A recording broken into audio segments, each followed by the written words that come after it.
Francisco Igea, vicepresidente de la Junta de Castilla y León, gracias por atender a Libertad Digital. Muchas gracias a vosotros, como siempre.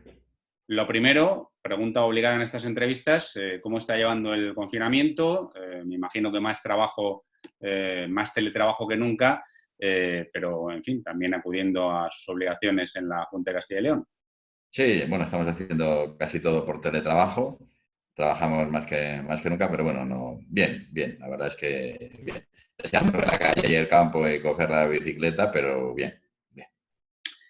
Bueno, la cuestión de la desescalada, como tantas otras y como el propio estado de alarma, se va renovando periódicamente. Esta entrevista se graba el jueves 14 de mayo y se está a la espera de que el Gobierno y las comunidades autónomas, de hecho mañana mismo, tomen alguna otra decisión. En el caso de Castilla y León, ¿qué es lo que espera? Bueno, esperamos ampliar las zonas que tenemos en fase 1. Hemos hecho una propuesta para incluir todo el área del Bierzo y la Ciana y otras 40 zonas básicas de salud y seguir progresando, ¿no? Nosotros vamos progresando detrás de los números y lo que esperamos es que el Gobierno mantenga los criterios, mantenga la prudencia y que este estudio que hemos visto ayer nos haga a todos mantener la prudencia. En el caso concreto de Castilla y León, y usted mismo lo ha celebrado, ayer había un primer encuentro del presidente Mañueco con Tudanca, el líder de la oposición, el líder del Partido Socialista de Castilla y León. Bueno, es una vía para encontrar un acuerdo político de gran espectro en esa comunidad autónoma. ¿En qué términos o condiciones? Bueno, de momento vamos a sentarnos. No hay, se han abierto 5 ejes, ¿no? Pues, la sanidad, la administración pública, el empleo. Hay una serie de ejes sobre los que queremos hablar, servicios sociales. Y el asunto es empezar a caminar, queremos caminar rápido, pero ya es una buena noticia, ¿no? Que es una buena noticia en este ambiente político de este país, pues que el Partido Popular, el Partido Socialista y Ciudadanos sean capaces de sentarse a proponer cosas juntos, ¿no? Yo creo que eso es lo que esperan los españoles de todos nosotros y espero que esto sea más contagioso que el coronavirus. Nuestra intención es intentar que esto sea más contagioso que el coronavirus. Cuando hablamos del ámbito autonómico, y entrevistando incluso a compañeros suyos y homólogos como Juan Marín en Andalucía o como Ignacio Aguado, hay una queja recurrente que viene a decir que el mando único entorpeció enormemente las decisiones más efectivas en el combate contra la COVID en los primeros instantes. Además, ¿cómo lo ve? Bueno, en parte sí, en parte no. Quiere decir que hay algunas cosas que se entorpecieron. Quiere decir que cuando uno tiene esta de las autonomías con una transferencia a la sanidad desde hace ya muchos años e intenta retomar decisiones, por ejemplo, de compra, pues eso sí que es verdad que dificultó mucho y tomar decisiones por parte de un ministerio que estaba vacío, tenía un cascarón vacío sobre compras, sobre funcionamiento del sistema, era complejo, pero era evidente que era necesario también el mando único para tomar decisiones que había que tomar y que desde el punto de vista autonómico no se tomaba. No se hubiera podido tomar la decisión del confinamiento sin el estado de alarma y eso era necesario. Nosotros pedimos el estado de alarma para eso. Pero es verdad que la centralización en la toma de decisiones sí que generó al principio pues, cierto grado de disfunción.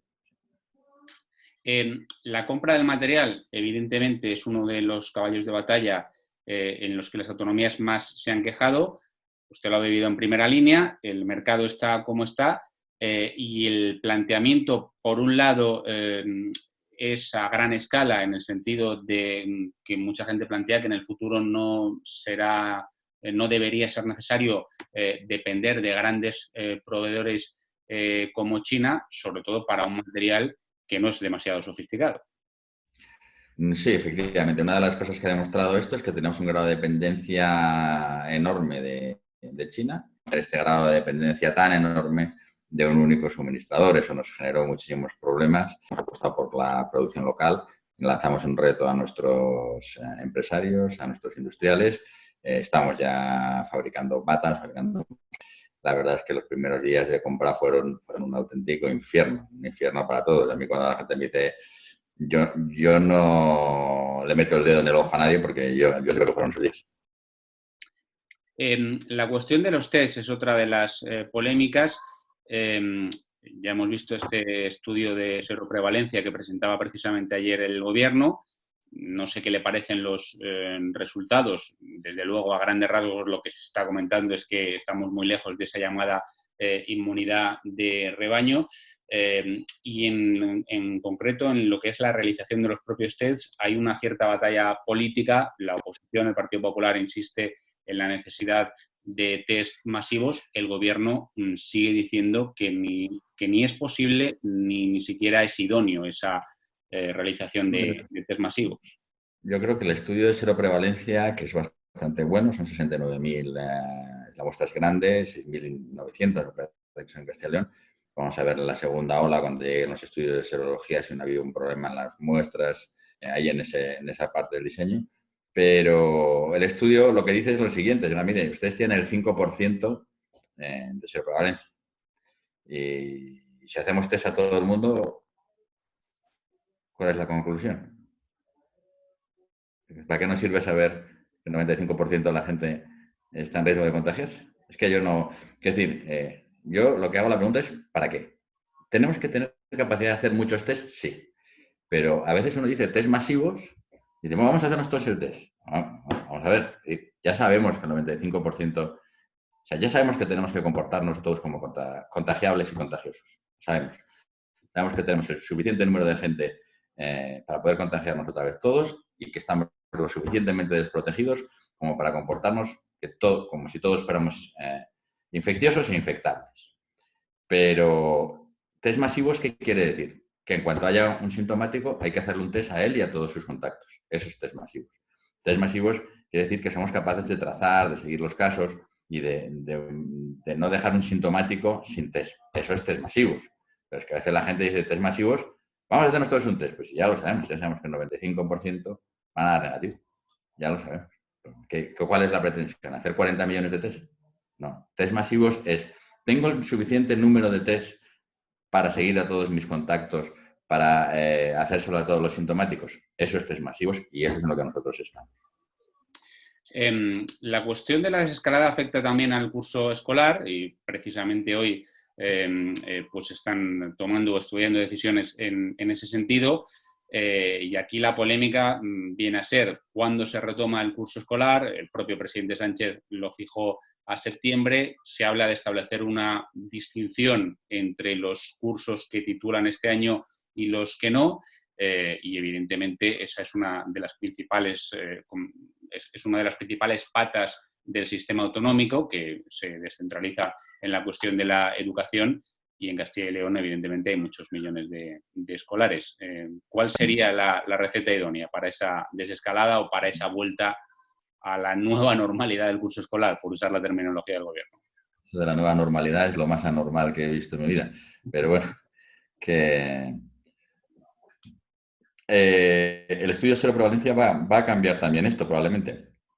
Y una de las cosas que hemos visto es que efectivamente los niños son los únicos que tienen una incidencia mucho más baja, no la han pasado.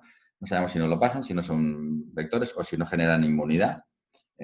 Con lo cual hay que repensar bien con el estudio de seroprevalencia cuál es la estrategia, porque puede haber estrategias diferentes.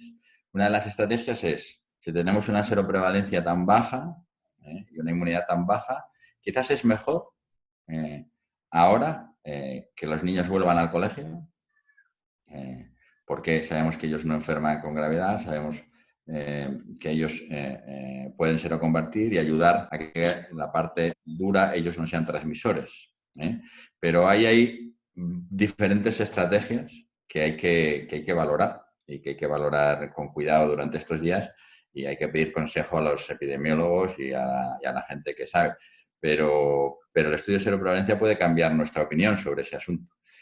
Y quienes han de dar una opinión sobre qué estrategia es la mejor, con todos los márgenes que tenemos de inseguridad en esta enfermedad, o sea, sabemos con un margen de seguridad bastante amplio que los niños prácticamente no tienen síntomas, pero nosotros hemos tenido niños en la UBI, hemos tenido menores de 18 ingresados, pero bueno, sabemos que la inmensa mayoría de ellos la pasan casi de forma asintomática, con una seroprevalencia tan baja, quizás es mejor, pero entonces tendríamos que separar a los mayores, segmentarlos muy bien, es estar seguros de que nuestras medidas de protección de los mayores son buenas y hay que replanteárselo estos días. Nosotros desde ayer estamos dándole vueltas, intentando replantear un poco nuestra estrategia a la vista de los datos. Pero claro, evidentemente en el colegio no solo hay niños, y no ya solo por el personal tanto docente como no docente, sino por los mayores que les llevan, que además en España hay una cierta costumbre de que los Sí, abuelos claro, claro. carguen Ese es el problema. esa Si haces esto, responsabilidad. tienes que estar seguro y tienes que decir a la población que tiene que concienciarse que los mayores tienen que estar protegidos. O sea, no puedes exponer a los mayores. Pero también hay que pensar si mantenemos el aislamiento estrecho durante todo este tiempo, donde vamos a estar en mejores condiciones, donde vamos a estar en mejores condiciones hospitalarias, en mejores condiciones de transmisibilidad, porque el virus en verano parece que tiene menos actividad. Si esperamos con todo esto hasta el invierno, igual en el invierno nos encontramos en una situación en otoño más compleja y más explosiva. Entonces, insisto, aquí no hay nada seguro, es decir, que en realidad no hay expertos, es una mala noticia.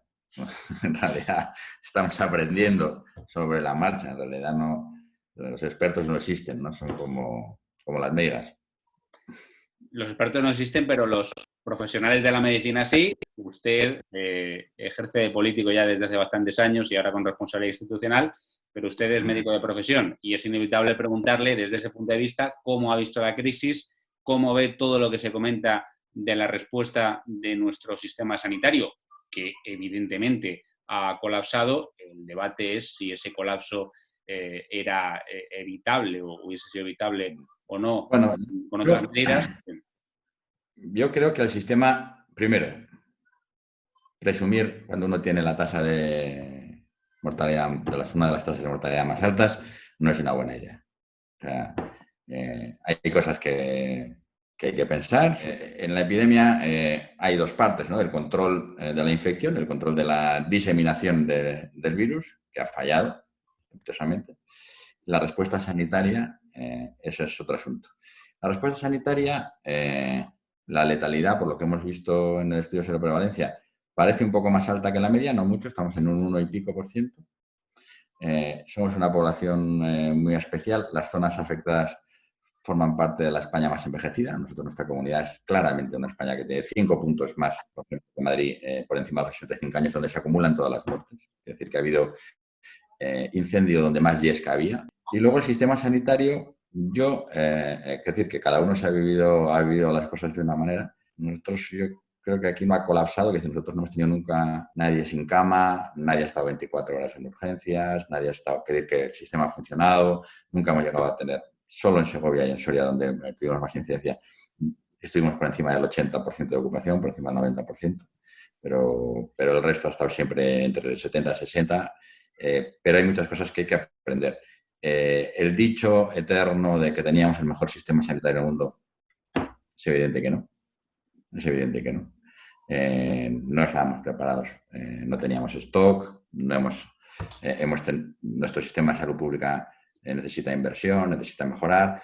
Yo en esta epidemia me estoy intentando empeñarme en no colocarme entre los profetas del apocalipsis y tengo la manía de intentar sacar las evidencias y de que oye, mira, esto ha funcionado mal. Es evidente que lo que dependía, no por quitarte la culpa, es decir, que la Ley General de Sanidad hace depender el control epidemiológico en el gobierno central, eso es lo que le corresponde por ley, y que esa parte ha sido lenta, y yo creo que ha sido lenta en gran parte condicionada porque hay que tomar decisiones políticas muy difíciles y se tomaba un equilibrio político muy difícil, ¿no?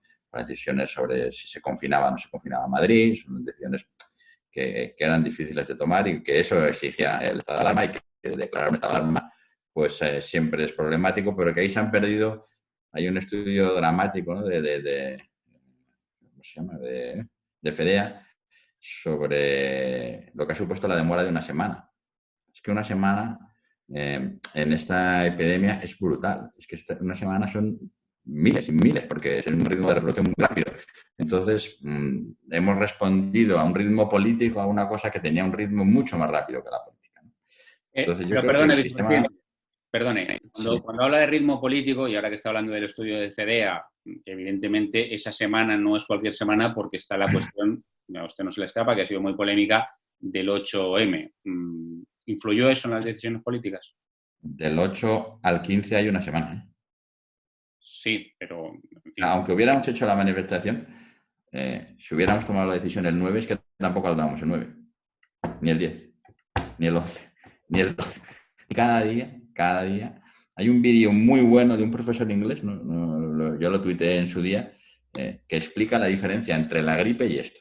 En la gripe, que es el R es 1,4, esto de que la gente ya sabe ahora todo, en 10 pases, ¿no? O sea, yo tengo contacto con estos señores, estos a su vez con otros, cuando pasan 10 pases son 14.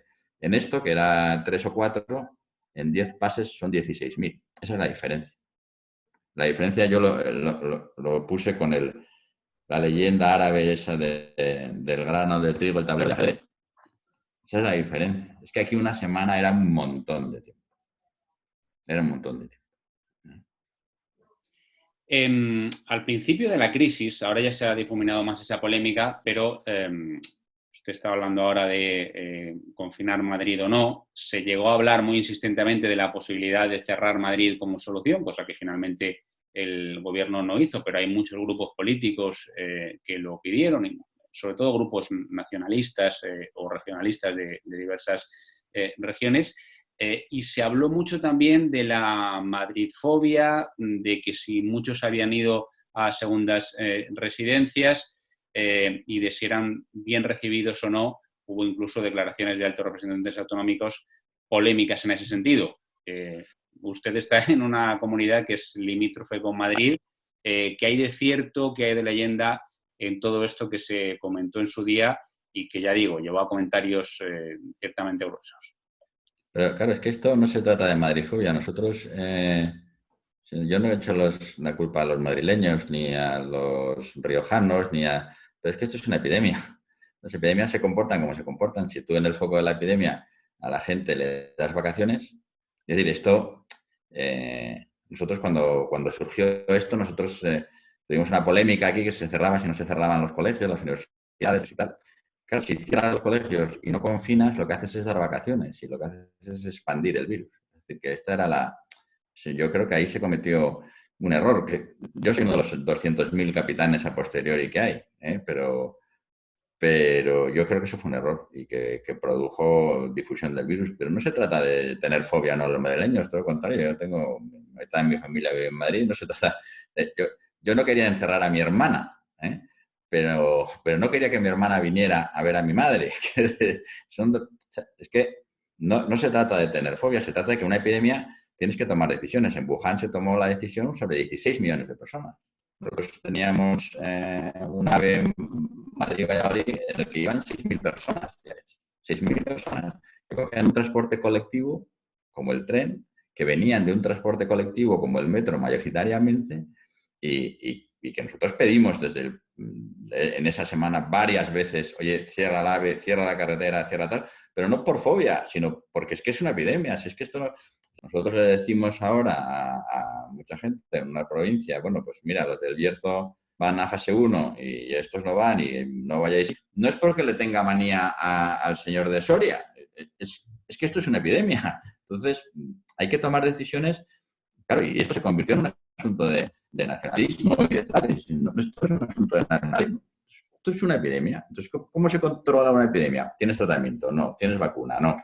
Pues tienes que confinar, tienes que aislar. Y entonces, ¿dónde estaba el foco? Pues donde era más previsible, donde hay más contacto con el exterior, con Italia, que hay aeropuerto, que hay tal, y donde hay una mayor densidad de población. Lo que ocurrió era esperable. Lo que pasa es que todo se convirtió en una polémica política, si se cierra o no se cierra Madrid, si se hace o no se hace. Y esto, insisto, 7 días aquí eran un desastre.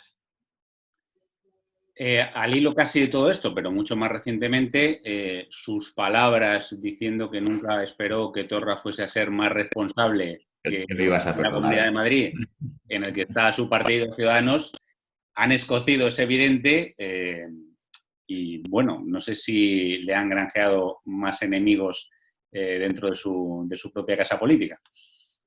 Vamos a ver. Yo lo que quería decir, y yo creo que es bastante comprensible, es si Barcelona, que es una gran ciudad, es decir, ¿cuál es el riesgo de transmisión? Pues el riesgo de transmisión es mayor donde más incidencia ha habido, donde más transmisión comunitaria hay del virus y donde más densidad de población hay. Eso es donde hay más riesgo. Es decir, yo lo explicaba el otro día aquí en una rueda de prensa, hombre, que un señor me tosa en la puerta del bar de Monbuey me puede, un pueblo de 200 habitantes, me puede organizar 6 contagiados. El señor me tosa en el ascensor de las Torres de Cuzco, pues me puede originar 2.000 o 20.000. Entonces, no es lo mismo. Y tú tienes que tomar decisiones. Y no se trata de hacer patria, ni patria madrileña, ni patria castellano-leonesa, ni patria de... Se trata de dónde está el riesgo. Entonces, con todos mis respetos, mi padre siempre lo decía, la verdad es la verdad, le diga Agamenón o su porquero. Y esto es lo que se trataba de decir, pero vivimos instalados en un grado de sectarismo que yo lo digo a veces, si al presidente de algún partido o de comunidad autónoma propugnase que la Tierra es redonda, quizás algunos pues, nos pasaríamos al terraplanismo. Entonces esto no puede ser. Esto no tiene que ver con la política, tiene que ver con una estrategia de lucha contra una epidemia. Suena ya, como casi todo lo que es de la primera semana de marzo o de antes, suena ya una cosa muy antigua que casi se nos había olvidado, pero estábamos hablando antes del 8M y el 8M, usted concurrió a unas primarias en Ciudadanos, se cimentó el nuevo liderazgo de Inés Arrimadas y lo que parecía un gran antagonismo hace, ya digo, apenas meses o semanas, incluso con alguna escena, en fin, de mucha tensión sobre la que corrieron ríos de tinta. Hoy casi se puede decir que si hay una oposición interna o en la órbita de Ciudadanos a Inés Arrimadas, desde luego no es la del vicepresidente de Castilla y León, sino la de otros dirigentes que han abandonado abruptamente el partido. ¿Cómo se cuaja esa, digamos, no sé si hablar de nueva relación entre usted y la presidenta del partido, donde parece claro parece claro porque en los partidos políticos a veces hay sobre esto postureo, pero en este caso parece que de manera muy sincera las rencillas y los recelos mutuos o no han quedado atrás. Bueno, mire, en política un mes es una eternidad. Y dos con una epidemia por medio, pues ni cuenta, ¿no? Es decir, el mundo cambia terriblemente. Yo no he cambiado mi manera de pensar sobre el funcionamiento del partido. Y sigo pensando que la organización del partido y la organización que ha salido del Congreso no es la que yo creo que debería de ser. Y lo dije y defendimos la enmienda del Congreso y seguimos pensando lo mismo.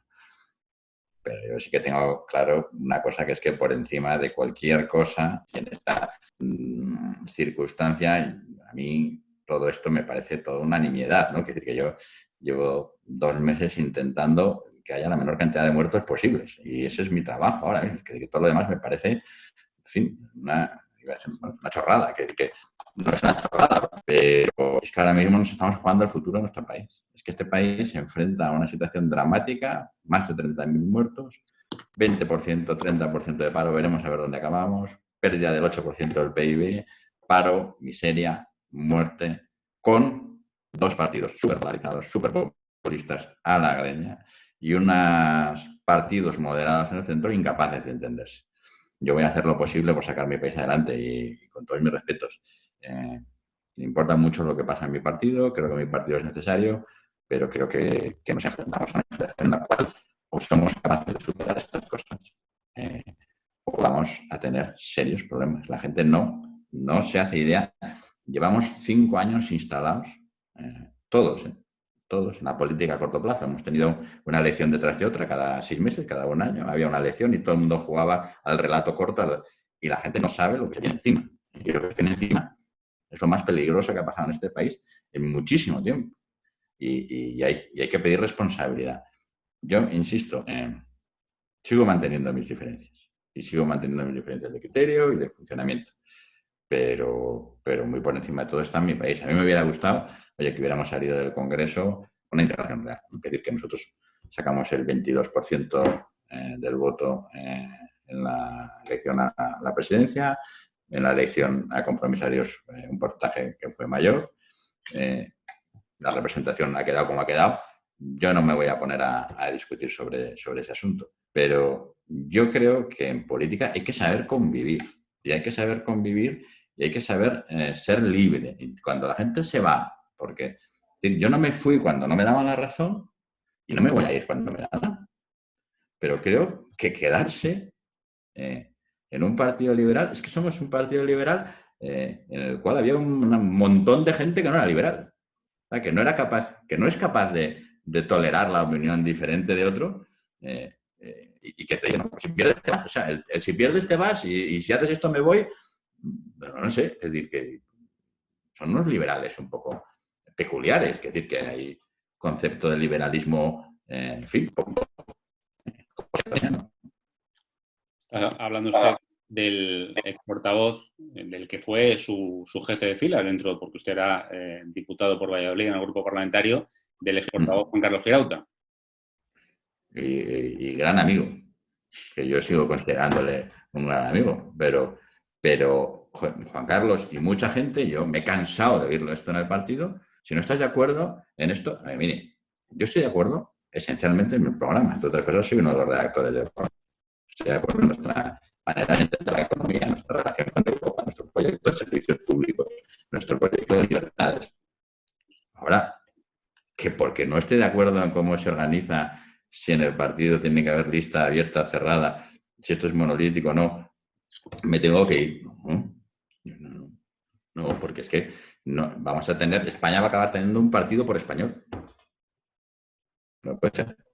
No puede ser. Es que nosotros tenemos un espacio en el cual convivimos y un partido que tenía una suerte, desgraciadamente hablo en pretérito, de contar con personas brillantes, muy brillantes. Juan Carlos es una persona brillante, como es la de Tony de Roldán, o la de Paco de la Torre, o la de muchas personas brillantes, muy brillantes, que han sido diputados, que han pasado por el partido y que no somos capaces de mantener, ¿no? Es decir, que tenemos que ser capaces de mantenernos, de discrepar y mantenernos, si no es un liberalismo de chenao. Y la última, el expresidente del partido, Albert Rivera, ayer reapareció y abogó porque España pida un rescate suave con el argumento de que casi es mejor pedirlo ahora, o pasar el trance ahora, que terminar pidiéndolo dentro de más tiempo y que la condicionalidad y el coste en definitiva sea mucho mayor. ¿Coincide? Bueno, Albert es muy, muy libre de opinar, es una persona con mucho criterio político. Yo creo que nosotros tenemos una representación en Europa que ha sido nuestro portavoz económico, que es una persona bastante sensata, que es Luis Garicano, que están manteniendo una estrategia en el Parlamento Europeo que no es exactamente la del rescate, y yo creo que es la buena, es decir, pero Albert es perfectamente libre de opinar lo que le parezca. Es un español. Pues Francisco Igea, vicepresidente de Castilla y León, muchas gracias, que haya suerte y que vaya bien, que todo vaya bien para todos. Eso esperamos. Muchas gracias a vosotros.